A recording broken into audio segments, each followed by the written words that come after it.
Hello welcome to my channel ഓസ്കി with Vimal. അപ്പോൾ ഞാൻ ഇന്ന് ഓസ്കി വിത്ത് വിമൽ എന്ന ചാനലിൻ്റെ അകത്ത് ഒരു ഓസ്ട്രേലിയൻ ഓസ്കിയെ കുറിച്ച് വീഡിയോ ആയിട്ട് വന്നിരിക്കുന്നത്.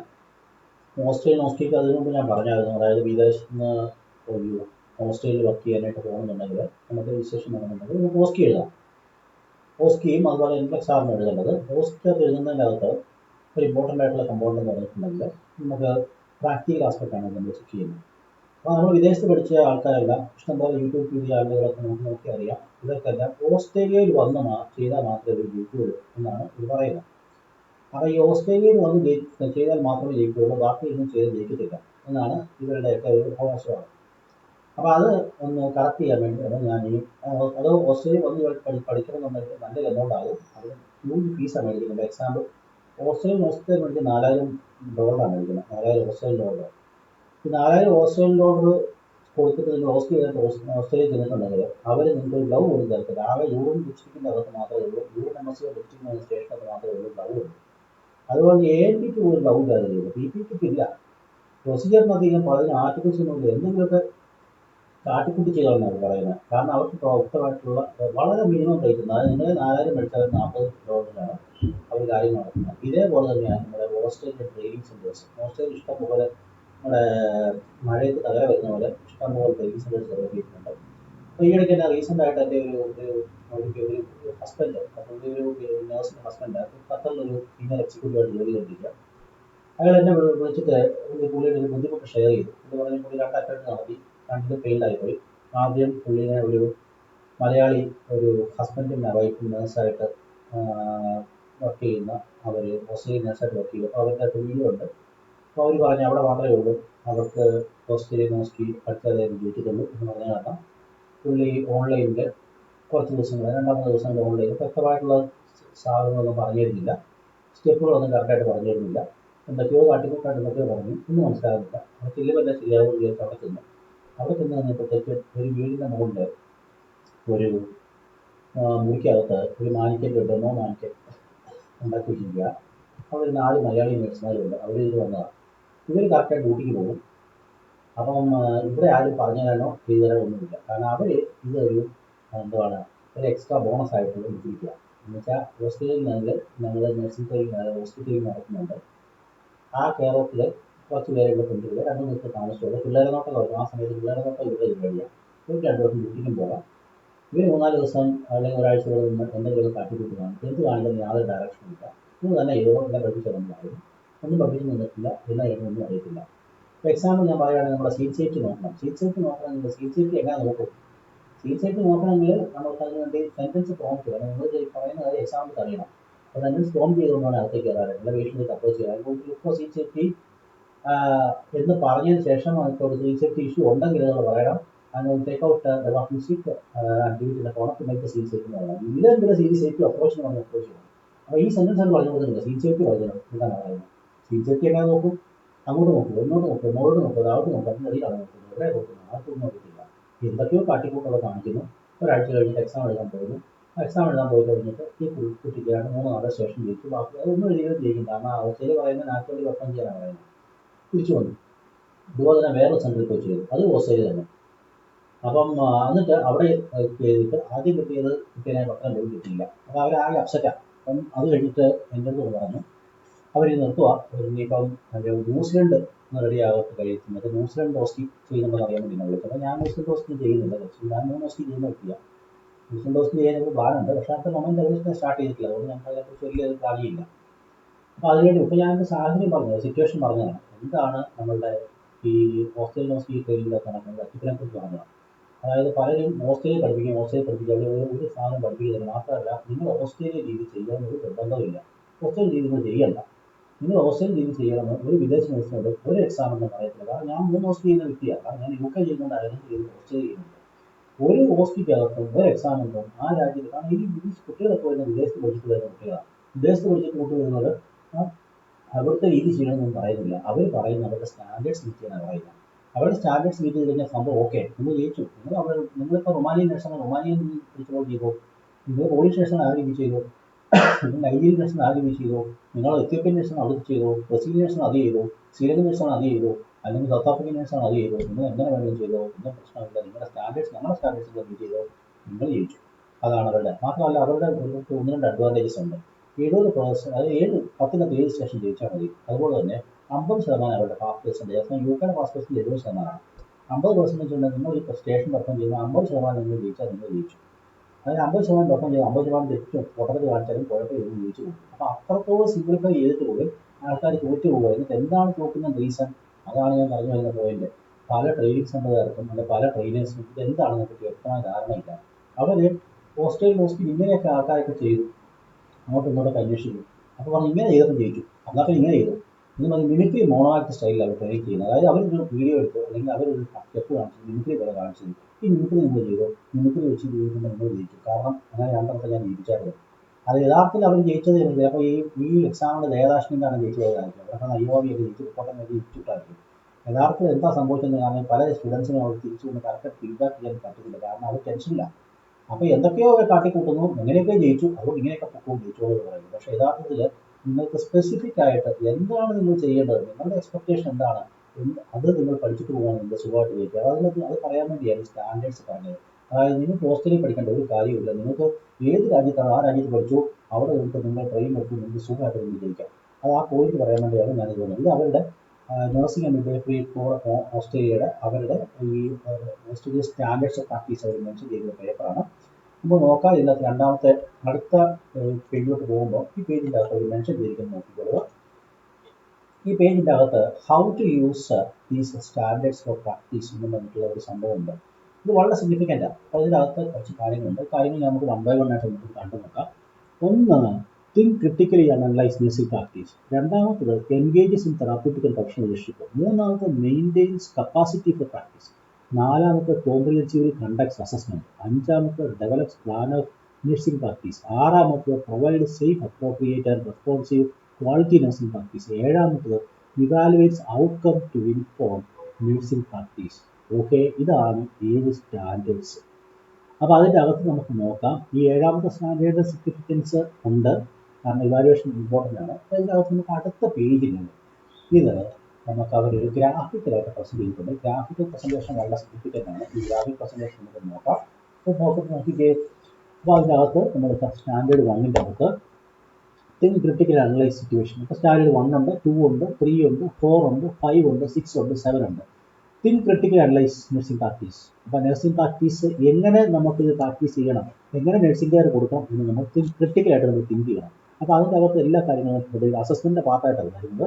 രണ്ടാമത് നമുക്ക് എൻഗേജ് ഇൻ തെറാപ്യൂട്ടിക്കൽ പ്രൊഫഷണലിഷിപ്പ്. പേഷ്യൻ്റായിട്ട് റിലേഷൻഷിപ്പ് എസ്റ്റാബ്ലിഷ് ചെയ്യണം, അത് മെയിൻറ്റെയിൻ ചെയ്യണം. ഇതൊക്കെ നോക്കുന്നുണ്ട്. കാരണം നിങ്ങൾ പേഷ്യൻ്റ് സംസാരിക്കണം, പേഷ്യൻ്റ് അവിടെ ഒത്തിരി കാര്യങ്ങൾ പറയും, നിങ്ങളോട് അതുപോലെ പേഷ്യൻ്റ് ആൻസർ ചെയ്യണം, പേഷ്യൻ്റെ പ്രോബ്ലംസ് വിസിറ്റ് ചെയ്യും, അത് നിങ്ങൾ അഡ്രസ്സ് ചെയ്യണം. ഇത്തരം കാര്യങ്ങളൊക്കെ നിങ്ങളോട് ചോദിക്കുന്നുണ്ട് ആ സിറ്റുവേഷൻ വരുന്നത്. ഇപ്പോൾ ഞാൻ എക്സാമ്പിൾ പറയുകയാണെങ്കിൽ എനിക്ക് കുട്ടി എന്നോട് പറഞ്ഞത്, അതായത് അവിടെ ഒരു ജെറിയാട്രിക് ഡിപ്രഷൻ സ്റ്റേജ് ചെയ്യാനായിട്ടാണ് ഈ കുട്ടിയോട് പറഞ്ഞിരിക്കുന്നത് സ്റ്റേഷൻ സ്ക്രിപ്റ്റിലുള്ളത്. അവിടെ ചെന്നപ്പം അവിടെ ഒരു മമ്മ ആയിട്ടൊരു പേഷ്യൻ്റ്, ഒരു മമ്മ ആക്ടർ, ഒരു ഡോക്ടർ ആക്ടർ, 2 ആക്ടേഴ്സ് ഉണ്ട്. ഈ 2 ആക്ടേഴ്സ് അവിടെ കിടന്ന് ബഹളം വെച്ചുകൊണ്ടിരിക്കുക, അവരൊന്ന് പറയുന്ന വഴക്കുണ്ടാക്കിക്കൊണ്ടിരിക്കുക, എന്തൊക്കെ വീട്ടുകാർ പറഞ്ഞ് എന്തൊക്കെ നോൺസെൻസ് ഒക്കെ പറയുന്നുണ്ട്, മമ്മയാണ് എന്തൊക്കെ നോൺസെൻസ് ഒക്കെ പറയുന്നുണ്ട്. അപ്പോൾ ഈ കുട്ടിക്കാണെങ്കിൽ ആ കൺഫ്യൂഷനാണ്. കുട്ടി വിദേശത്ത് നിന്ന് വെള്ളക്കാരെ മാനേജ് ചെയ്തിട്ടില്ല, വെള്ളക്കാർ സംസാരിക്കുന്നിടയ്ക്ക് ഇടിച്ചു കയറണ്ടയോ, അതല്ലെങ്കിൽ പണ്ടാരുടെ മുക്കുവൻ്റെ കഥ പറഞ്ഞ പോലെ നമ്മൾ തിര ഒഴുകിയിട്ട് വെള്ളം ഇറക്കണമെന്ന് വിചാരിച്ച് വെയിറ്റ് ചെയ്ത് നിൽക്കുക. അങ്ങനെ നിൽക്കുന്നുണ്ടെങ്കിൽ എന്താ സമയം, നമ്മുടെ സമയം പൊക്കോണ്ടിരിക്കുക, ആകെ 8 മിനിറ്റേ ഉള്ളൂ. അപ്പോൾ ഇതിൻ്റെ അകത്തേക്ക് നമുക്ക് തിരിച്ചു കയറണം. തിരിച്ച് കയറുന്നത് എങ്ങനെ കയറാൻ പറ്റും, അതൊരു ഇമ്പോർട്ടൻറ്റ് പോയിൻ്റാണ്. അപ്പം തിരിച്ച് കയറാനായിട്ട് നിങ്ങൾ ഓപ്പണിംഗ് വേർഡ്സ് ഒക്കെ നിങ്ങൾ ഇടിച്ച് കയറുക. നിങ്ങൾ വന്നിട്ട് ബ്രേക്കപ്പായിട്ട് ഈ സിറ്റുവേഷൻ നിങ്ങൾ ബ്രേക്ക് ചെയ്ത് അതിനകത്തേക്ക് ഇപ്പോൾ കയറണം. അപ്പോൾ what's wrong with you, how can I help you, what's wrong, how are you, what went wrong, why you are here എന്നും പറഞ്ഞിട്ട് പറഞ്ഞ് ഇടിച്ച് കയറണം. അപ്പോൾ അതിന് വേണ്ടിയുള്ള സെൻറ്റൻസുകൾ നമുക്ക് ട്രെയിനേഴ്സ് പഠിച്ചു കൊടുക്കണം. എന്നാൽ മാത്രമേ ഈ കുട്ടിക്ക് പഠിക്കാൻ പറ്റില്ല. കാരണം ഈ പിള്ളേരൊക്കെ വിദേശത്ത് പഠിച്ച പിള്ളേരെ വെള്ളക്കാരെ കണ്ടിട്ടില്ല, വെള്ളക്കാരെ ഡീൽ ചെയ്യാൻ അറിയത്തില്ല. അപ്പോൾ അങ്ങനെയുള്ള സിറ്റുവേഷനിൽ നമ്മൾ ഈ എക്സാമിൻ്റെ ഫുൾ ടൈമിൽ നോക്കുന്നുണ്ട്. ഞാൻ പറഞ്ഞു വന്നത് രണ്ടാമത്തെ സ്റ്റാൻഡേർഡ്. മൂന്നാമത്തെ സ്റ്റാൻഡേർഡ് നോക്കി മെയിൻറ്റെയിൻസ് കപ്പാസിറ്റി ഫോർ പ്രാക്ടീസ്. അതായത് നിങ്ങൾക്ക് പ്രാക്ടീസ് ചെയ്യാനുള്ള കപ്പാസിറ്റി, അതായത് നോളജ് സ്കില്ല് നിങ്ങളുടെ ഉണ്ടായിരിക്കണം. ഓക്കെ. നാലാമത്തെ സ്റ്റാൻഡേർഡ് ക്രോസ് സ്റ്റാൻഡേർഡ്സ് ആണ്. 3 സ്റ്റാൻഡേർഡ്സും ക്രോസ് ചെയ്ത് വരിക. Comprehensive conduct assessment, patient assessment conduct ചെയ്യണം. അഞ്ചാമത്തെ സ്റ്റാൻഡേർഡ് നോക്കി ഡെവലപ്പ് പ്ലാനൊക്കെ, നിങ്ങൾക്കൊരു പ്ലാൻ ഉണ്ടാക്കണം, പ്ലാനും പദ്ധതിയും വേണം. എന്ത് കെയർ കൊടുക്കണം, എങ്ങനെ കൊടുക്കണം, എപ്പോൾ അപ്രോച്ച് ചെയ്യണം, എന്തെല്ലാം കാര്യങ്ങൾ നോക്കണം. ഇതിനെപ്പറ്റി ഒരു പ്ലാനും പദ്ധതിയും വെച്ചിട്ട് വേണം നമ്മൾ കയറാനായിട്ട്. UK പ്ലാനിംഗ് സ്റ്റേഷനിൽ കേൾക്കാൻ എഴുതണ്ട, കേൾക്കാൻ എഴുതണ്ട, പക്ഷേ നിങ്ങളത് ചെയ്യണം. ഓക്കെ. അടുത്ത നോക്കിക്കേ, standard 6 provides safe, appropriate and responsive quality nursing practice. ഇവിടെയാണ് കളിയിരിക്കുന്നത്. നമ്മൾ ഈ പഠിപ്പിച്ചു പോകുന്നത്, നമ്മൾ ഇവിടുന്ന് പഠിച്ചിട്ട് പോകുന്നത് ഈ ഒരു സ്റ്റാൻഡേർഡ് മാത്രമാണ്. ബാക്കി 5 അവിടെ കിടക്കുക. ഈ 5 ആരും ഒന്നും ചെയ്യാറില്ല, മൈൻഡ് പോലും ചെയ്യാറില്ല. അതുകൊണ്ടാണ് പിള്ളേരെല്ലാം തോറ്റു പോകുന്നത്. ഇതാണ് നമ്മൾ ആക്ച്വൽ പ്രൊസീജിയർ. നമ്മുടെ നേഴ്സിംഗ് എന്ന് പറഞ്ഞാൽ ഈ സ്റ്റാൻഡേർഡ് 6 ഇതും കണ്ടിട്ടാണ്, ഇത് ചെയ്തിട്ടാണ് നമ്മളോടൊപ്പം ഇത് ചെയ്താൽ മതി, ഞാൻ ജയിച്ചു, ഇത് മൂന്നാമത്തെ മിലിറ്ററി പോലെ ഇത് കാണിച്ചു കഴിഞ്ഞാൽ ഞാൻ ജയിച്ചു. പക്ഷേ ആ പ്രൊസീജിയർ ഇത് കാണിക്കുക, ജയിച്ചു എന്ന് പറഞ്ഞാൽ അവിടെ ചെയ്തില്ല, ജയിക്കത്തില്ല, തോറ്റു പോകും. കാരണം ബാക്കി 5 സ്റ്റാൻഡേർഡ് ഉള്ളതൊക്കെ ഇനി അടുത്ത സ്റ്റാൻഡേർഡ് നോക്കിക്കേ, evaluates outcome to inform nursing practice. അതായത് പേഷ്യൻ്റെ നഴ്സിംഗ് പ്രാക്ടീസിന്റെ ഔട്ട്കം ഇവാലുവേറ്റ് ചെയ്തിട്ട് അത് ഇൻഫോം ചെയ്യണം. ആരെ? പേഷ്യൻ്റെ ഫാമിലി മെമ്പർ ഇൻഫോം ചെയ്യണം. അത് നിങ്ങളുടെ ജോലിയാണ്. അപ്പോൾ ഇത്രയും ഈ 7 സ്റ്റാൻഡേർഡ് ഉള്ള കിടക്കുന്നത് ഒരു സ്റ്റാൻഡേർഡ് മാത്രം പോയി ചെയ്ത് മിലിറ്ററി പോലെ അല്ലെങ്കിൽ മോണാർക്കി പോലെ ചെയ്തിട്ട് അവിടെ പോയി ജയിക്കാമെന്ന് വിചാരിച്ചിട്ടുണ്ടെങ്കിൽ അത് വിഡ്ഢികളുടെ സ്വർഗത്തിലാണെങ്കിൽ ജയിക്കത്തില്ല. അപ്പോൾ ഇത് പറയാൻ വേണ്ടിയാണ് ഞാൻ പറഞ്ഞത്. അതുപോലെ തന്നെ എനിക്കൊരു കാര്യം പറയാനുള്ളത്, പല സെൻറ്ററുകളിലും ഈ പീലികളാണ് നമ്മുടെ ഫിലിപ്പീൻസ്. അവർ മോശക്കാരാണെന്ന് ഞാൻ പറയത്തില്ല, കാരണം കുറേ എണ്ണം എനിക്ക് വർക്ക് ചെയ്തുകൊണ്ടിരുന്നതാണ്. ഈ പീലികളാണ് ഇവിടുത്തെ ട്രെയിനേഴ്സ്. അവരുടെ പതാ ഇംഗ്ലീഷാണ്. നമ്മുടെ ഇംഗ്ലീഷ് പോലല്ല അവരുടെ ഇംഗ്ലീഷ്. വെള്ളക്കാരൻ്റെ ഇംഗ്ലീഷ് പോലുമല്ല, പതാ എന്ന് പറഞ്ഞിട്ടുള്ള ഒരു ഇംഗ്ലീഷാണ്. ഈ ഇംഗ്ലീഷ് നിങ്ങൾക്ക് മനസ്സിലാകത്തില്ല. നിങ്ങളവിടെ ചെന്ന് കഴിയുമ്പോൾ നിങ്ങളെ ട്രെയിനായിട്ട് വരുന്നത് പീലി ആയിരിക്കും. ഈ പീലി പറയുന്നത് എന്താ നിങ്ങൾക്ക് മനസ്സിലാകത്തില്ല. ആകെ ഒരാഴ്ച സമയമുണ്ട്. അവർ പറയുന്നത് എന്താ നിങ്ങൾക്ക് മനസ്സിലാകത്തില്ല. ആകെ വട്ടമായി.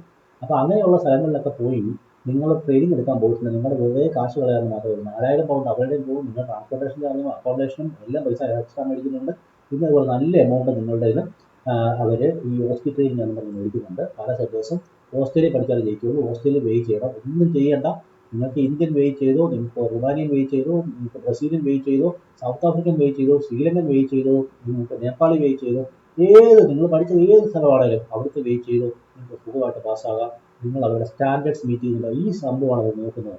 നമ്മളെല്ലാം ഈ പഠിപ്പിക്കുന്ന പല ട്രെയിനിങ് സെൻറ്റർ കോൺസെൻട്രേറ്റ് ചെയ്യുന്ന ഈ 6ാമത്തെ സ്റ്റാൻഡേർഡാണ്. ഈ 6ാമത്തെ സ്റ്റാൻഡേർഡിൽ നിന്നോടൊപ്പം ഞാൻ ജയിക്കുകയില്ല. കാരണം ബാക്കി 5 സ്റ്റാൻഡേർഡ് 6ാമത്തെ സ്റ്റാൻഡേർഡ്, അപ്പം ബാക്കി 6 സ്റ്റാൻഡേർഡ് അവിടെ കിടക്കുക.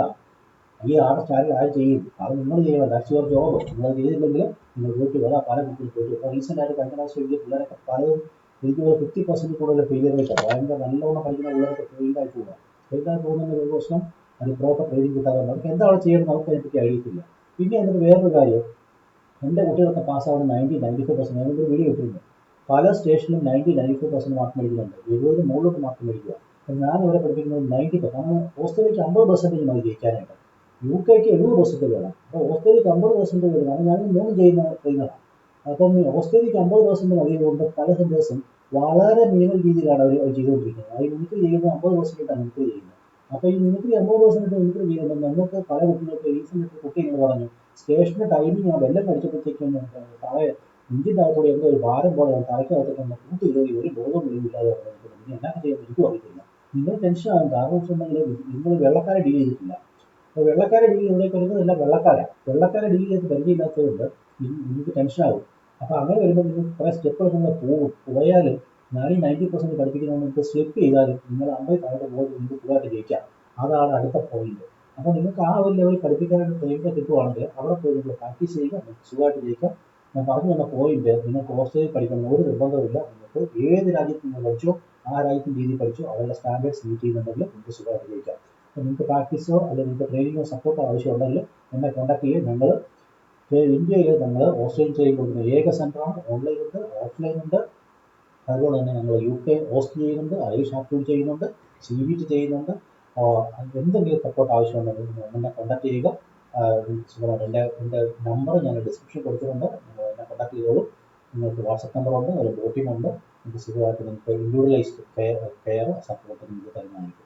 ഓക്കെ. അപ്പോൾ അത്രയും പറഞ്ഞുകൊണ്ട് ഞാൻ ഈ വീഡിയോയിലേക്ക് ഒന്ന് കൺക്ലൂഡ് ചെയ്യുകയാണ്. അടുത്ത വീഡിയോയിലേക്ക് പോകാം. അടുത്ത വീഡിയോയുടെ അകത്ത് വേറെ കൂടി കാര്യങ്ങളൊന്നുമില്ല. ഞാൻ അതായത് രജിസ്റ്റേർഡ് നഴ്സിൻ്റെ സ്റ്റാൻഡേർഡ്സ് ഓഫ് പ്രാക്ടീസ് ഒന്നും ഡിസ്ക്രൈബ് ചെയ്യുവാണ്. അതായത് ഡീറ്റെയിൽസ് ആയിട്ട് പോയിട്ട് കാര്യമില്ല. അതുകൊണ്ട് ഞാൻ അങ്ങോട്ട് കൺക്ലൂഡ് ചെയ്യുവാണ്. അപ്പോൾ ഇതാണ് നമുക്ക് ഇന്നത്തെ ഒരു വീഡിയോയിൽ നിങ്ങൾക്ക് പറയാനുള്ളത്. അപ്പോൾ നിങ്ങൾക്ക് ഏകദേശം ഐഡിയ കിട്ടിയെന്നാണ് വിശ്വാസം. നിങ്ങൾ ഹോസ്റ്റലിൽ പഠിക്കേണ്ട ഒരു കാര്യമില്ല. നിങ്ങൾ ലക്ഷങ്ങൾ വെറുതെ മുടക്കി ഈ 4, 5, 6 ലക്ഷം രൂപ മുടക്കി വെറുതെ പിന്നെ നമ്മൾ 2 പ്രാവശ്യം എഴുതി പോയിട്ട് ഒരു ഖത്തറിലെ ഒരു നഴ്സിൻ്റെ ഹസ്ബൻഡിനെ വിളിച്ച് അയാൾ ആകെ അപ്സെറ്റാണ്. അവർക്ക് അത്യാവശ്യം പൈസ കിട്ടിയില്ല, എന്നിട്ട് ഒരു അപ്സെറ്റാണ്. കാരണം ഏകദേശം 10 ലക്ഷം കൂടുതൽ പൈസ മുടക്കിയെന്ന് പറഞ്ഞു. അവിടെ 2 സ്ഥലത്ത് പോയി ഇതുപോലെ അവിടുത്തെ നഴ്സുമാർ, ഹസ്ബൻഡും വൈഫും നഴ്സുമാരായിട്ടുള്ള ചില സെൻറ്ററുകളിൽ അവർ പോയെന്നാണ്. നിങ്ങൾ പല സെൻറ്ററുകളും ഈ നമ്മുടെ മഴയത്ത് താരയായിട്ട് ഇറങ്ങിയിട്ടുണ്ട്. കാറ്റുള്ളപ്പം തീ പിടിക്കുമ്പോൾ പെരക്ക് തീ പിടിക്കുമ്പോൾ മഴ വെട്ടാനായിട്ട് നൈസായിട്ട് ഇറങ്ങിയിട്ടുണ്ട്. അവർ 4000 മേടിക്കുന്നത് ഞങ്ങൾ 3000 കൊണ്ട് ഇരിക്കട്ടെ എന്ന് പറഞ്ഞുകൊണ്ട് മേടിക്കുന്ന പല സെൻറ്ററുമുണ്ട്. അത്ര സെൻറ്ററിലൊക്കെ പോയി നിങ്ങൾ ജീവിതം കളയരുത്. വെറുതെ പൈസ കളയേണ്ട ആവശ്യമില്ല. അതിൻ്റെയൊക്കെ 10-1 പൈസയ്ക്ക് ഞങ്ങൾ ഇന്ത്യയിൽ ഇതിനേക്കാളുള്ള സക്സസ് റേറ്റ് ഞങ്ങൾ പ്രൊഡ്യൂസ് ചെയ്യുന്നുണ്ട്. നിങ്ങൾ എന്നെ അപ്രോച്ച് ചെയ്യുക. നിങ്ങൾക്ക് സുഖമായിട്ട് ഓസ്ട്രേലിയൻ ഹോസ്റ്റി ജീവിച്ചു തരാം. So thank you very much for listening to this video, and if you are looking for another wonderful video, I will come back at some stage with another wonderful video. So if you like the video, please like and share and subscribe my channel. So that will be an encouragement for me. So thank you very much. Thank you.